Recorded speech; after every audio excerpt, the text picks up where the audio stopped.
It's September of 1989. Buddy cops, Batman, and a guy named Buck are in the movies. In music, Skid Row, The New Kids, and the Bee Gees give us all the variety we could have asked for. And on television, we have two iconic TV shows that are debuting tonight. Stick around for that one. Get yourself a cup of coffee or maybe a couple of beers. Click the subscribe button, click the like button, don't forget the bell, and get ready. This Week in the 80s starts now.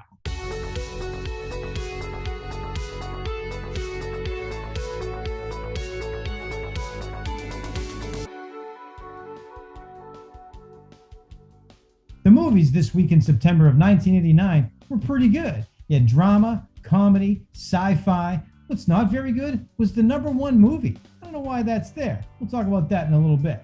Number 11 at the box office this week, Dead Poets Society with Robin Williams. Oh, Captain, my Captain. Early versions of this script had the boys dancing instead of reading poetry, and it was named Sultans of Swing. What a different movie that would have been. The original Keating character was Liam Neeson.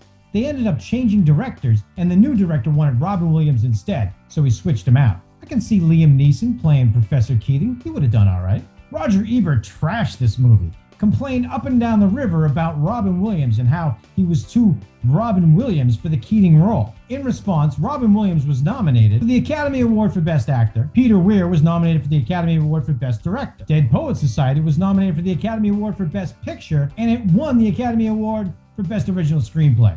What are you doing, Ebert? At number 10, we've got Batman. This is the best Batman. Michael Keaton, Jack Nicholson, Vicky Vale, played by Kim Basinger. This movie's awesome. Everybody's seen it. Most people love it. Jack Nicholson was their first choice to play Joker, and Jack knew it. So he absolutely had the high ground for negotiations. Here's what he did. He insisted that the filming schedule didn't overlap with LA Lakers home games. Jack's standard fee in the late 80s for a movie was $10 million. A little bit higher than what I'm getting to do this video. Instead of demanding the 10, he took $6 million in back-end profits, not only on the movie, but also on the merchandise. Think about what happened with the merchandising of Batman in the late 80s. Jack raked it on this one. The film ended up making over $400 million, and America and most of the world was Batman crazy. It's never been officially disclosed exactly how much money Jack made on Batman. The information I found put it anywhere between $60 and $90 million. Number 9, Turner and Hooch. Just another buddy cop movie. This time it's a buddy and a dog, and it's great. Tom Hanks and Mastiff Beasley take on the bad guys. The original director of this movie was Henry Winkler. He had recently directed Memoirs of Me with Billy Crystal. On the Turner and Hooch set, Henry Winkler did not get along well with Tom Hanks. 13 days after they started filming, Tom Hanks is there, the Fonz is out. Hey. The final bill for this movie was $13 million. It made $71 million. Pretty good. Oh, not the car. It's a decent movie. I wouldn't necessarily pay the $3.99 that they're looking for it on Prime, but if it were on TNT on cable, I'd probably leave it on. Not the car. Number 8, Sex, Lies, and Videotape. It was handwritten in a notebook over the course of 8 days. James Spader was able to break out of his teen movie dink role and become adult movie Creepshow. They wanted Elizabeth McGovern to be the female lead. Her agent hated the script so much, he didn't even let her see it. Because of the limited sets, it only cost them $1.2 million to make it, and it ended up raking in 36. At number 7, we've got The Abyss. The majority of the underwater filming was done at an abandoned nuclear power plant in South Carolina. During one of the scenes, they're given breathing liquid, which replaces the oxygen air and makes it easier to breathe at deeper depths. At least that's what the movie told us. This stuff actually exists. They haven't tried it on humans yet, but it's been successful on animals. And in the movie, when you see the rat in the breathing liquid, that's real. I remember seeing The Abyss at the theater. This was my kind of movie. I also remember leaving The Abyss thinking, that was the worst ending I've seen probably ever. What did you think about the ending of The Abyss? Let me know in the comments. Next on the list, Lethal Weapon 2. Riggs and Murtaugh are at it again. In the original screenplay for Lethal Weapon 2, the character Martin Riggs dies at the end. The studio wasn't ready to throw away the franchise after the second movie, so they had it rewritten. It wouldn't make much sense for Riggs to be dead if they're doing Lethal Weapon 3 and Lethal Weapon 4. The plot of this really is pretty common though. Good guys, bad guys with foreign accents doing something bad, a pretty girl to tug at the heartstrings of one of the stars, Patsy Kensit by the way, Some backstory stuff, some family stuff, a couple of jokes, as typical as it gets. And a lot of stuff blowing up. Spoiler alert, put it on mute for 15 seconds if you haven't seen it and you don't want me to ruin the ending. The end sequence when Martin Riggs goes on the rampage and just kills everybody and just destroys everything is awesome. As typical as Lethal Weapon 2 is, it's still a great movie. Number 5 is Kickboxer with Jean-Claude Van Damme. This is just martial arts garbage. How did it ever end up being number 5 on the list? They released it at a time when people don't release movies. So it was the new movie out, so people went to it because they had already seen everything else. It's terrible. Don't ever. If you haven't seen Kickboxer yet, lucky you. Make sure you keep it that way. Number 4, When Harry Met Sally. Hollywood actors turn down roles all the time. We never hear the stories about the roles that they turned down that ended up being bad movies. But we often hear the stories of the roles they turned down that ended up being great movies. For the role of Harry, Tom Hanks, Richard Dreyfuss, Michael Keaton, and Albert Brooks all said no. Billy Crystal said yeah. The famous scene in When Harry Met Sally is not when they're driving around in the car talking. It's when they're in the restaurant and Meg Ryan, who's obviously playing Sally, is going through her whole scene. It was supposed to just be done once, and they were going to see how it played out. They liked the idea, but they needed more takes. Poor Meg ended up having to do that for hours. I mean, I suppose if it weren't fake, it wouldn't be that bad, but faking it for hours like that that's terrible. The follow-up to that, the famous line, "I'll have what she's having," is delivered by the funny little old lady who happens to be Rob Reiner's mom. In 2004, they had a live-action play of When Harry Met Sally at the Royal Theatre in London. It was Luke Perry and Allison Hannigan. I bet that was pretty good. Next on our list is Parenthood. Here's a list of people in it. Steve Martin, Tom Hulce, Mary Steenburgen, Martha Plimpton, Joaquin Phoenix, Rick Moranis, Jason Robards, Keanu Reeves, and Diane West. In its initial run, Parenthood almost made $100 million, but didn't break that barrier. And everybody knows how much everybody loves benchmarks. So they waited a couple of years and re-released it and put it just over the line. With international money included, it ended up at $126 million. Not bad for a $20 million budget. One thing about this movie that always sticks out to me that really bothered me when I watched it. The Martha Plimpton character is supposed to be super smart. They mention her SAT score being 1291. SAT scores were in multiples of 10. You can't get 1291. You're not that smart, are you, Martha Plimpton character? At number 2, we've got the John Hughes entry with Uncle Buck. I don't like this movie. He's not funny, he's not fun, he's mean. As you would expect with the John Hughes movie, it was filmed in Chicago. They had an abandoned school to work in. They ended up building the entire 2-story house inside the abandoned school gym. At number 1, we've got Sea of Love.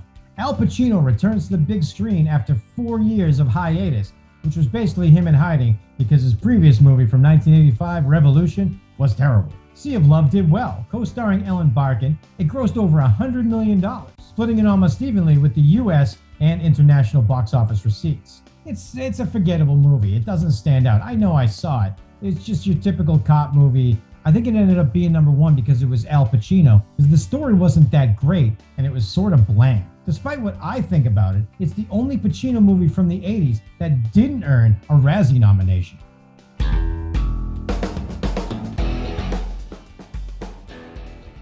The end of 1989 sort of feels like an end of an era of the pure musicians playing their instruments. A lot more of the songs that I researched for this top 40 had people credited for programming the drum machine instead of actually playing the drums. You'll see what I mean as we go through the chart. I want to point out that number 41 this week is an Eddie Murphy song called Put Your Mouth on Me. I only do the top 40, so I'm not researching that one for a second. Let's get to the top 40. At number 40, we had Healing Hands by Elton John. This is just a throwaway tune by Elton, co-written, of course, by Bernie Taupin. It has some weird electronic beats, some weird guitars playing, and of course, Elton playing the piano. It did reach number 20 in the US, and in the UK, it went all the way to number 1. Healing Hands was the first time Elton John had a number 1 hit in the UK. It took that long, Elton? Took that long, England? What are y'all doing? At number 39, Love in an Elevator by Aerosmith. The first release off the Pump album. Pump was their last album in the 80s. It was also their last good album. Coincidence? Maybe.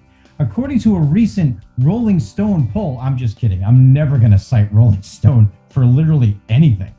I'll tell you a funny thing about Steven Tyler. Those guys used to live around me when I was a kid. In high school, I used to bag groceries at the local Stop and Shop. Steven Tyler was a common patron at the grocery store.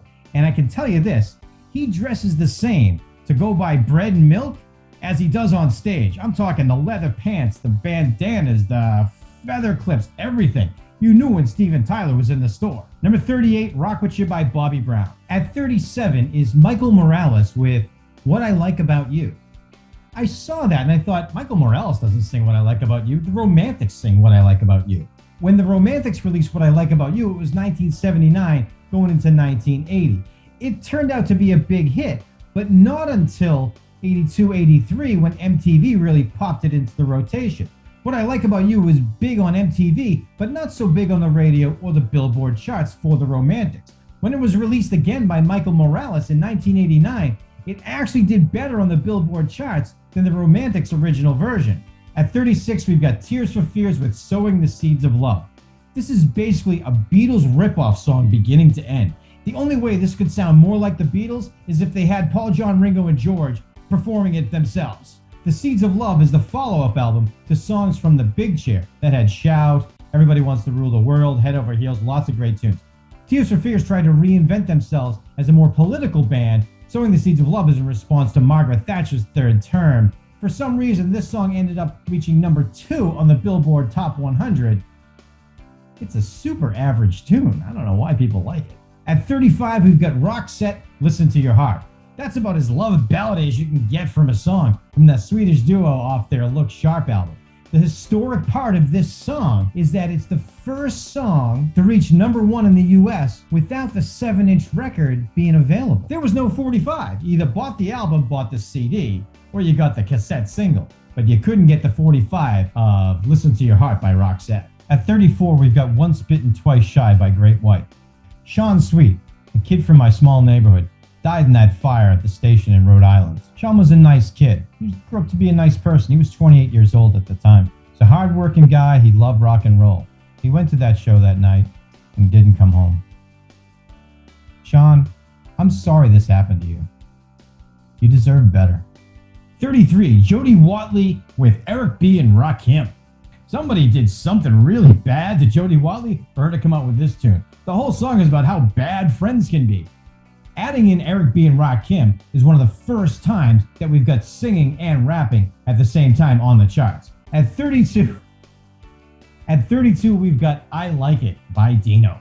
This is a horrific electronic dance beat tune by some dude with a really impressive mullet. To give him some credit, well, first of all, he's on the top 40 charts and I never was. But to give Dino some credit, he did write it, produce it, and perform all of the music on it. He programmed the drum machine, if you can call that performing it. I suppose he did that as well. The point is he did it all himself, which is pretty cool. It isn't a very good song though. In fact, I'd go so far as to say it's a terrible song. You probably don't remember it. That's okay. Every week, I make a playlist of all the songs I cover on the show. So after you're done watching this show, head over to the playlist section and find it and listen to it. Let me know in the comments if you think I'm wrong and this actually is a good song. I'll be surprised if anybody says that. It's a terrible song. It's a fun song. Put it on while you're cleaning or dancing around the kitchen. 31, Prince, Party Man.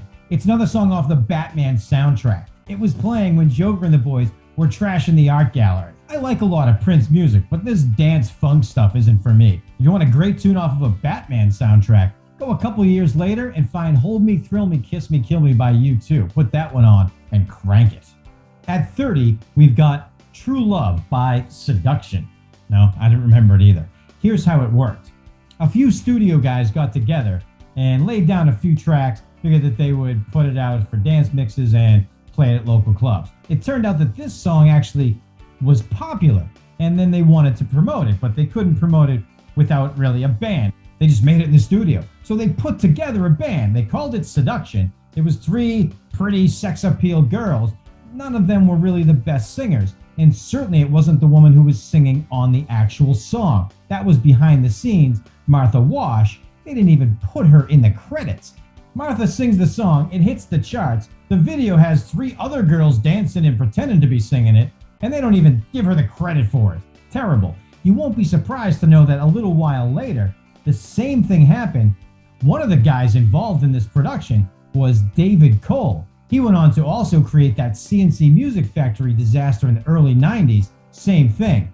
Super sexy woman singing it. Behind the scenes, the actual voice didn't get any credit. 29. Rolling Stones, Mixed Emotions. Mixed Emotions was mostly written by Keith Richards, who showed up with his Glimmer Twins meeting, a timid Mick Jagger, with all the music and part of the lyrics written. Mick Jagger kicks in a few other lyrics, they put the song out.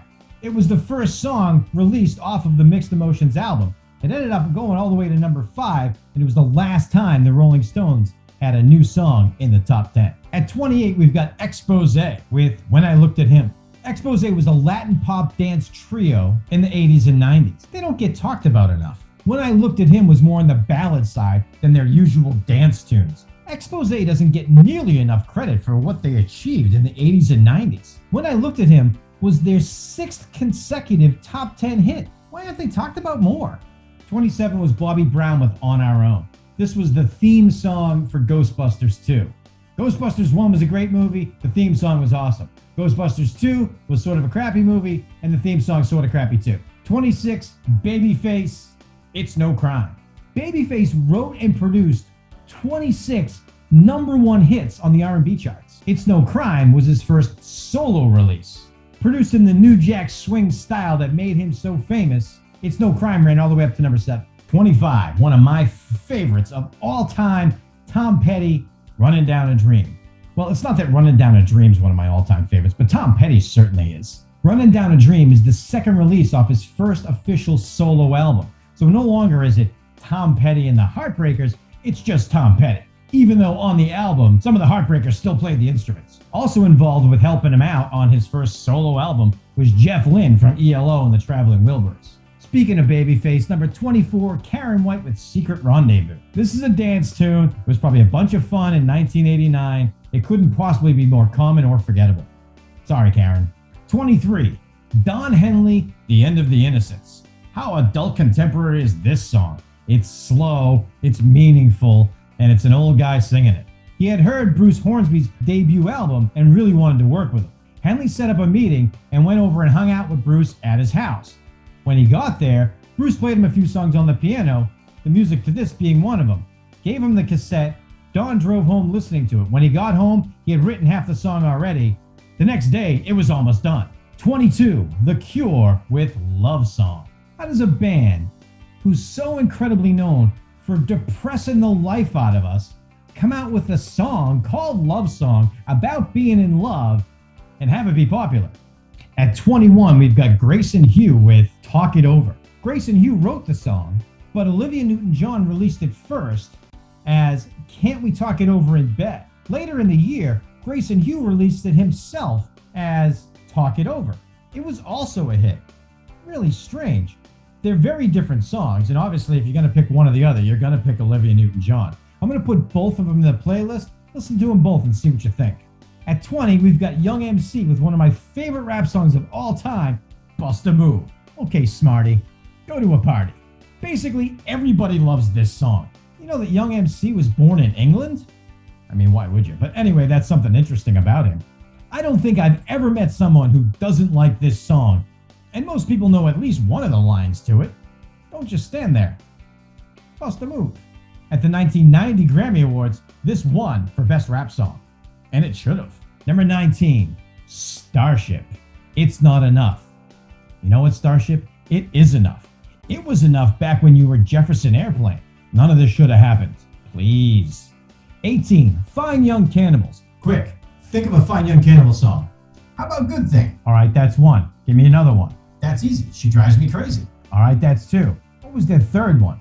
They had 3. So apparently Fine Young Cannibals had 3 songs. I listened to this one before I wrote about it.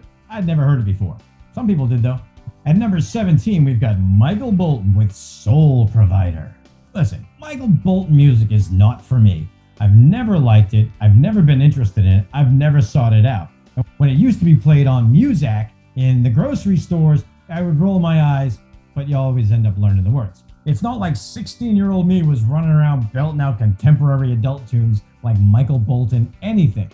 But you gotta respect the guy for his career and his success. Soul Provider is the title track off the 1989 release. The album's sole provider spent almost 4 years on the Billboard Top 200. That's almost more impressive as Michael Bolton's mullet. 16, Katrina and the Waves, That's the Way. Katrina and the Waves, aren't they a one-hit wonder with Walking on Sunshine? No, they had this one too. You know why you didn't listen to it? After their debut album, they put out a second album called Waves. Nobody liked it, they got dumped by their record label.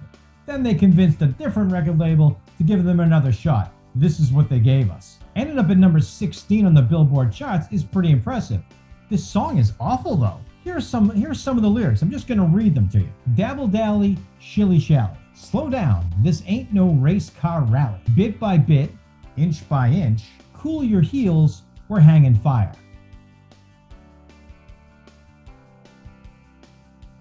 "15, Janet Jackson, Miss You Much." It's the first release off the Rhythm Nation album. Miss You Much shot right at the charts. It only took it 5 weeks to reach number 1. It won 2 American Music Awards and 2 Grammys. Nice job, Miss Jackson. You know, because I'm nasty. At 14, we've got Nena Cherry with Kisses on the Wind. Just another forgettable electronic beat dance tune that was on the charts for whatever reason. The fun part of Kisses on the Wind is that they sampled the Jimmy Castor Bunch's Troglodyte. If you don't know Troglodyte and Bertha Butt for that reason, go ahead and find that on the playlist as well. I'm going to include that just for fun. It's a ridiculous song from 1972 that will either make you laugh or make you cry, but it's worth finding. At 13, we have the Bee Gees. The song is called One. It was their biggest hit of the 80s, and I'm just going to leave it at that. 12, Soul to Soul with Keep On Moving.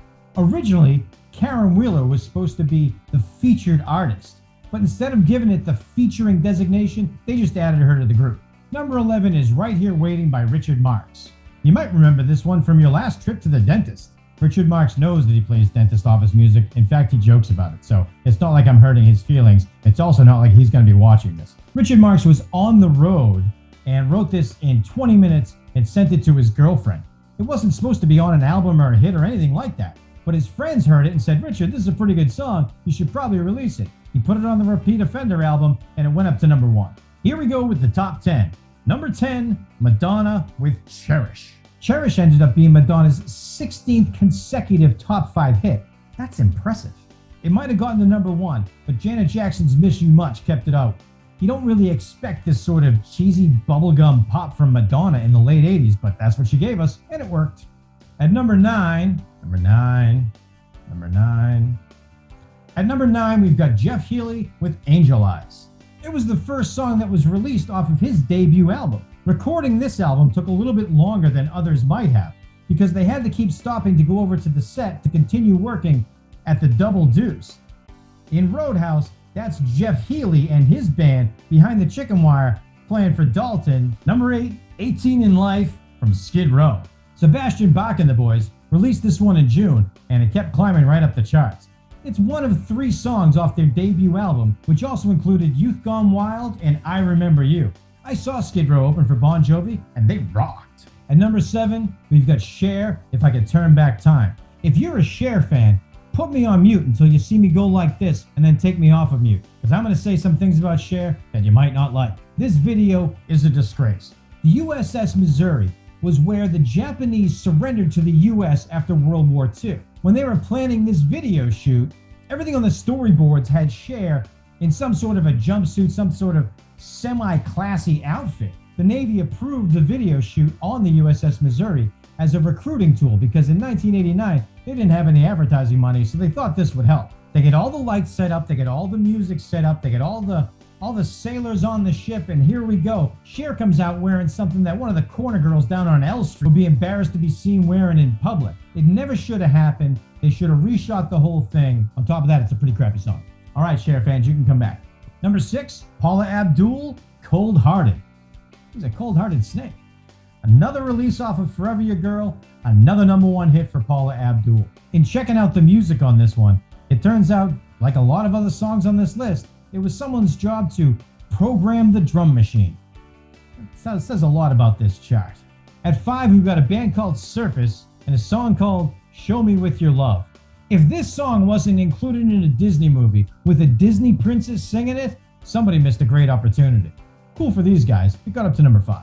At number 4, we've got New Kids on the Block with Hangin' Tough. I remember the first time I heard this song. It's not a bad song. It's got a good beat. It's fun to sing along. I'll tell you who'd be thrilled to hear me say that. Those of you who watched other shows when the new kids have come up know exactly what I'm gonna say. My biology lab partner, Rhonda. In 1989, Rhonda and I are a couple of 16-year-old kids in biology class. I'm listening to U2 and The Replacements and The Clash. That was my style. And here comes my biology partner, Rhonda, with her New Kids on the Block t-shirt and her New Kids on the Block book covers, and everything was NKOTB for Rhonda. The good news was, Rhonda and I ended up being great friends, and we still are today. She's watching these shows, and she knows every time she sees me doing 88 or 89, she's probably going to get mentioned. So here it is again. Rhonda, you're the best. At number 3, we've got Warrant with Heaven. Glam metal bands and power ballads are a key to the 1980s, and this song fits in perfectly. Some people would like to forget about that whole era of music. I think it's fantastic.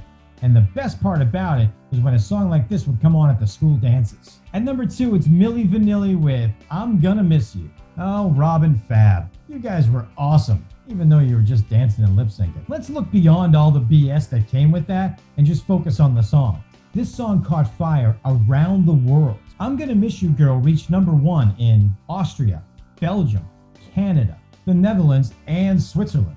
It was number 2 in Ireland, the UK, and West Germany, and was number 3 in Australia. Number 1 for this week in September of 1989, Gloria Estefan and the Miami Sound Machine with I Don't Want to Lose You. This is the second number 1 hit for Gloria Estefan, with 1, 2, 3 being the first one. I Don't Want to Lose You didn't win any awards, but was nominated at the Grammys and the American Music Awards.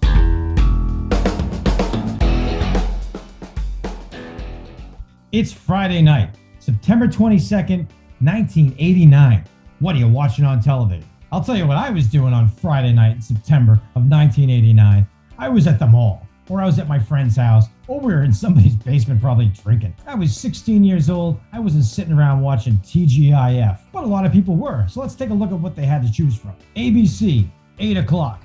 Friday night, it's Full House. As season 3 begins, a new character has been added to the regular schedule. Initially, the Becky character was supposed to be a 6-episode love story and then gone. Audiences reacted favorably to her and Danny's relationship, and the producers thought that the girls probably could use a permanent mother figure around. Lori Loughlin ended up becoming a regular to the end of the series. At 8:30, it's Family Matters. This is a spin-off from Perfect Strangers. The mom on Family Matters was an elevator operator in the building that Larry worked at on Perfect Strangers. The father on Family Matters is Reginald Val Johnson.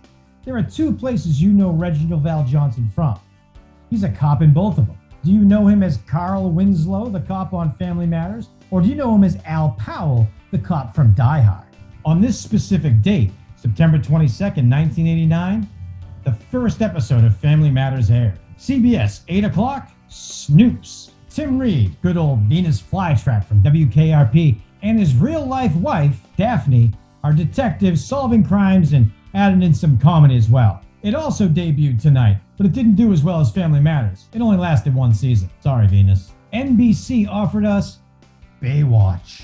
I've actually never seen an episode of Baywatch. I know it exists, I never really sought it out. The pilot of Baywatch had aired in April of 1989. It got favorable reviews, so they decided to greenlight it for 1 season. The episode airing tonight is the official Season 1, Episode 1. NBC canceled Baywatch at the end of the first season. David Hasselhoff thought, I've got something pretty good here. I'm going to see what I can do with it. Hasselhoff took it on his own to present it all around Hollywood as a syndicate first-run show. So they weren't going to be tied to any network, but it could be aired a lot. Ended up being a pretty good idea, even though critics buried it monthly, weekly, yearly. It was always at the bottom of their list and the number 1 thing that they would complain about. At its height, Baywatch was drawing 1.1 billion viewers every week. 9 o'clock, ABC, Perfect Strangers. Don't be ridiculous. Mild-mannered Larry Appleton and his crazy Eastern European cousin Balki Bartokomous continue their hijinks here in Season 5. The formula for this show, a sitcom based around 2 people living in 1 apartment, was familiar to the screenwriters Thomas Miller and Robert Boyette. They had also written Bosom Buddies, Laverne and Shirley, and Mork and Mindy. 9:30, Free Spirit. A divorced father with 3 kids hires a housekeeper. Little does the divorced father know, the housekeeper is a witch that was summoned by one of his kids. Can't imagine why Free Spirit only lasted 13 episodes. There is a bright spot to this series, though. It was the first regular series role for Allison Hannigan. She went on to be in Buffy the Vampire Slayer and all those American Pie movies. At 9 o'clock on CBS, we had Dallas. It's the 2-hour season 13 premiere. The production costs for Dallas continued to go up, while the advertising money for Dallas continued to go down. To make sure they could still afford to do the show, they filmed the entire season 13 in California. Dallas made it one more season, giving it 14 and 357 episodes, putting it number 18th all time. 9 o'clock on NBC, the made-for-TV movie Nasty Boys. Benjamin Bratt as a North Las Vegas cop. The movie did so well, over the summer they decided to turn it into a television show. It came out the following year. Unfortunately, it wasn't very good and only lasted for one season. ABC had the only 10 p.m. show, and that was 2020. Feels sort of like an end of the era. What era? The era. An era. This is an era. My whole life is an era. Don Henley didn't know Bruce Hornsby, but he had heard Bruce Hernandez. He had heard Bruce Hernandez. Now it's called Bruce Hernandez. What's wrong with me? At 20, we've got Young MC with one of my favorite rap songs of all time. I can't remember the name of it. Austin. At 14, we've got Nena Cherry with Miss You Much. That was Janet Jackson. This song should have been in a Disney movie. I can see a Disney princess singing it all day long. Why would a Disney princess sing it all day long? Because a lot of the stars are vying for the top lot. For the top lot. Can I have the top lot, please? At number 3, we've got